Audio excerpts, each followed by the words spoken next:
Hey guys, welcome to 90 days weight loss challenge. ఈ రోజు day 8. First మనం eating period start చేయగానే first తీసుకోవాల్సింది డీటాక్సిఫై. డే 8లో డీటాక్సిఫై డ్రింక్ గోరువెచ్చని వాటర్లో స్మాల్ లెమన్ స్క్వీజ్ చేసుకొని తీసుకోవాలి. బ్రేక్ఫాస్ట్ మనకి హెల్తీ గ్రీన్ స్మూతీ అయితే ఉంది. అండ్ స్నాక్ అయితే ఏదైనా ఫ్రూట్ తీసుకోవచ్చు విత్ టీ ఆర్ కాఫీ. ఇంకా లంచ్ వచ్చి వెజిటబుల్ రైస్ అండి, ఆనియన్, టమాటో, క్యారెట్, బీట్రూట్ అలా మీకు నచ్చిన వెజిటబుల్స్ అన్నీ వేసుకొని లంచ్లోకి ఒక పులావ్ లాగా తీసుకొని దాంతోపాటు ఒక బాయిల్డ్ ఎగ్ అయితే ఇచ్చారు and cucumber salad and small cup curd. Snacks evening snacks వచ్చి tea or coffee and 10 nuts ఏవైనా తీసుకోవచ్చు. Night dinner black chana salad ఇచ్చారండి. స్ప్రౌట్స్, ఆనియన్, టమాటో, క్యారెట్, దానిమ్మ ఇలా అన్నీ వేసుకొని సలాడ్లా ప్రిపేర్ చేసుకొని తింటే సరిపోతుంది. ఇది కంప్లీట్ వీడియో డీటెయిల్డ్గా ఎలా ప్రిపేర్ చేసుకోవాలి అండ్ ఎంత క్వాంటిటీ తీసుకోవాలో కంప్లీట్ వీడియో అయితే వీడియో కింద ఇచ్చేసానండి.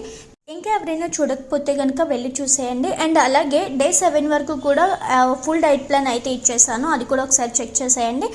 Thank you for watching.